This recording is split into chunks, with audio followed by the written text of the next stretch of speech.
बहू, घर में जितने भी बर्तन हैं वह अभी ही एक तरफ करके रख लो। सुबह 5 बजे पानी का टैंकर आएगा। ठीक है माँ जी। अपनी सास के कहने पर निशा सारा काम खत्म करके बाल्टी, मटके, ड्रम, कैन, डब्बा, टब सब निकालकर घर के बाहर रख देती है। और सुबह 5 बजे पानी की गाड़ी आने से पहले आशा, निशा और काजल तीनों उठ जाती है और सारे बर्तन लेकर गांव के चौक पर जाती है, जहां गांव की और भी कुछ औरतें हाथों में मटका, ड्रम लिए टैंकर का इंतजार कर रही होती हैं। काजल, आज तो और दिन से भी ज्यादा भीड़ है। पिछले 1 हफ्ते से पानी का टैंकर जो नहीं आया। हाँ भाभी, अगले हफ्ते छोटे भैया की भी शादी है और अगर इसी तरह पानी का टैंकर लेट आता रहा तो हमारे लिए तो बड़ी मुसीबत हो जाएगी। नंद भाभी आपस में बात कर ही रही होती है कि तभी पानी का टैंकर आता है और सारी औरतें एक दूसरे से लड़ने लगती हैं। अरे अगले हफ्ते मेरे घर में शादी है, मुझे पानी भरने दो। मेरी बहू को बच्चा हुआ है। पिछले 2 हफ्तों से मैंने पानी नहीं भरा, कुआं से पानी लाकर पी रही हूँ। अरे बहन, तुमने तो 4 बाल्टी भर ली, अब एक ड्रम हमें भी भर लेने दो। इस तरह पानी के पीछे सब आपस में लड़ने लगती है, जिस वजह से किसी का सही से पानी नहीं भर पाता और पानी का टैंकर चला जाता है। सभी औरतें अपने अपने घर आती हैं, जहां आशा सिर्फ 3 भरा हुआ मटका देख परेशान हो जाती है। इस बार तो सिर्फ पानी का चीनी मटका भर पाया है और यह 3 मटके तो किचन में 3 घंटे नहीं चलेंगे। हमारे गांव में तो आसपास कोई नदी भी नहीं है, इतनी दूर कुएं से पानी भर के लाना पड़ेगा फिर से। बढ़ती गर्मी और बढ़ता सूखापन देख आशा और उसका परिवार काफी दुखी होता है। जैसे तैसे दिन गुजरते हैं और आशा की छोटी बहू रितिका आती है। माँ जी, अब घर में एक और बहू आ गई। रितिका, तुम घर में ही रहना, हम तीनों पानी भरने जाएंगे। जैसे तुम्हें आवाज दे तुम बाहर आकर भरा हुआ बाल्टी घर लेकर आ जाना और किचन में रख देना। बाकी के काम के लिए तो हम इधर उधर से पानी भर लेते हैं, पर किचन के लिए तो साफ पानी की जरूरत पड़ती है। घर आई नई बहू को निशा सब सिखा देती है, पर इस बार पानी का टैंकर ही नहीं आता और अगली सुबह सारी औरतें आपस में बात करती हैं। अरे बहन, मुझे तो समझ नहीं आता, यह मुखिया लोग आखिर हमसे चाहते क्या है। इस मुखिया के बच्चे ने फिर से हमारे गांव का टैंकर कटवा दिया। अब जब तक दोबारा से गांव में पानी का टैंकर नहीं आ जाता, हम सबको कुएं से ही पानी भरना पड़ेगा। जेठानी जी, यह तो बड़ी मुसीबत हो गई, अब हम क्या करेंगे? करना क्या है रितिका, अब जाना पड़ेगा 2 किलोमीटर दूर कुएं से पानी भरने। भयंकर गर्मी की वजह से पानी की समस्या भी बढ़ रही थी। समय ऐसे ही गुजरता है और एक दिन दोनों देवरानी, जेठानी और नंद कुएं से पानी भरकर आ रही होती है।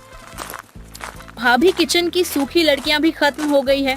मैं सोच रही थी कि हम इतनी दूर आए हैं तो जाते हुए कुछ जंगल से सूखी लकड़ियां भी ले ही लेते हैं। एक दिन माँ को भी थोड़ा आराम मिल जाएगा।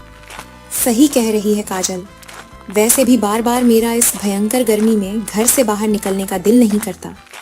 अब जब बाहर आए हैं तो आज यहीं के जंगल से लड़कियां भी इकट्ठा कर लेते हैं। इतनी धूप लग रही है और इस धूप में हम लकड़ियां ढूंढ कर ले जाएं? अरे घर के पास ही तो लकड़ियां मिल जाती हैं। चलो, अब अगर तुम दोनों इतना जिद कर रही हो तो वैसे भी यहाँ से घर ज्यादा दूर नहीं। अब काजल और रितिका के कहने पर निशा मान जाती है और उन दोनों के साथ जंगल के काफी अंदर चली जाती है, जहाँ से उन्हें पानी की आवाज सुनाई देती है। दीदी, ये पानी की आवाज मुझे ही सुनाई दे रही है या आप लोगों को भी आ रही है? भाभी, लगता है आपके कान बज रहे हैं। इस घने से जंगल में जिधर चारों तरफ खाली पेड़ है, भला यहाँ पानी की आवाज कैसे आ सकती है?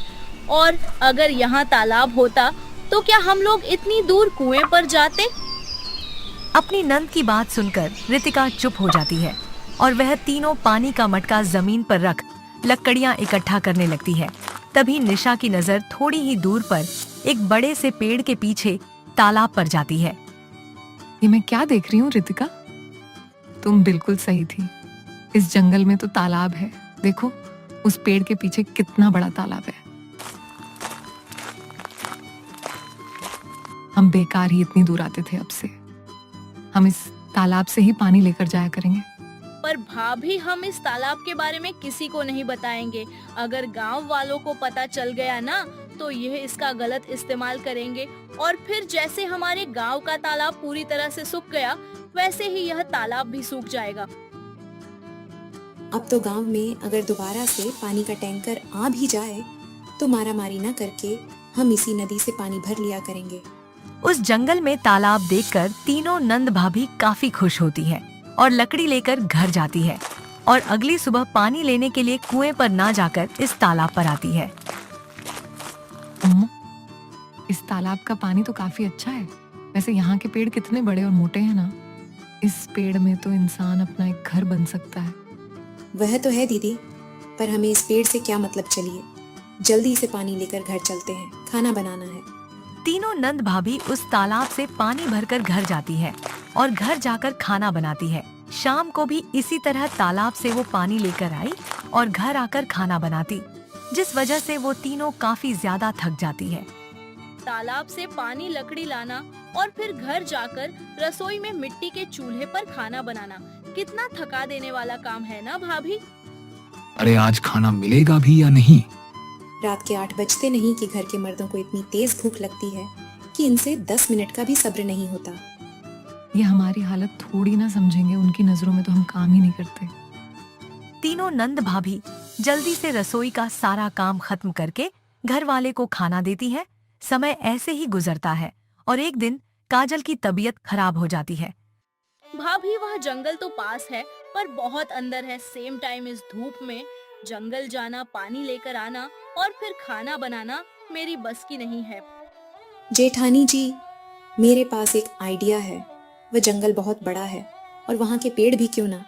हम इस गर्मी में तालाब किनारे पेड़ किचन बना ले। बस हमें खाना वहाँ से यहाँ लेकर आना होगा, बाकी सारा काम वहीं होगा। फिर हमारी तबीयत भी खराब नहीं होगी क्योंकि हम भारी सामान नहीं ढोएंगे, इसलिए हमें थकान भी नहीं होगी। रितिका का आइडिया निशा और काजल को काफी अच्छा लगता है, जिसके बाद रितिका और निशा रात को उस जंगल में जाती है और कुछ पेड़ों की कटाई करती है और एक पेड़ में बड़ा सा दरवाजा बनती है और उनकी अच्छे से कटाई करके अंदर से अपना एक छोटा सा रसोई बनती है, जिसमें वह मिट्टी का चूल्हा और लकड़ी के कुछ स्लैब रखती है।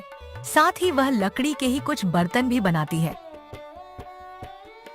दीदी, इस गर्मी में तालाब के किनारे हमारा पेड़ किचन तैयार है।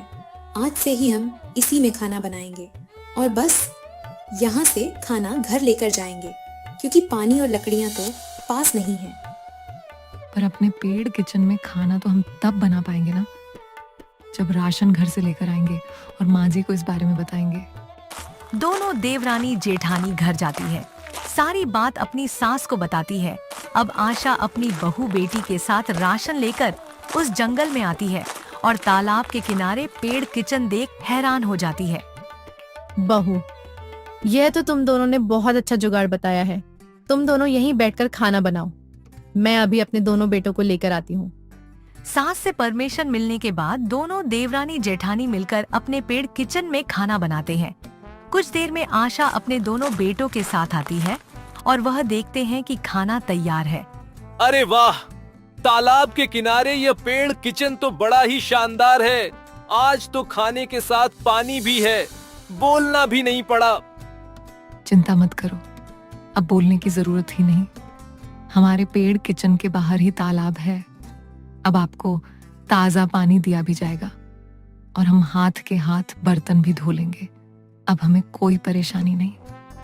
इस तरह आशा अपने परिवार के साथ अपने पेड़ किचन में खाना बनाती खाती और अपने घर वापस आ जाती। अब उन्हें ना तो पानी की चिंता होती और ना ही गर्मी और किसी और बात की फिक्र होती। अगर आपको ये कहानी पसंद आई हो तो हमारे चैनल को लाइक करें, सब्सक्राइब करें और बेल आइकन दबाना ना भूलें ताकि आपको हमारी हर कहानी की अपडेट सबसे पहले मिले। धन्यवाद।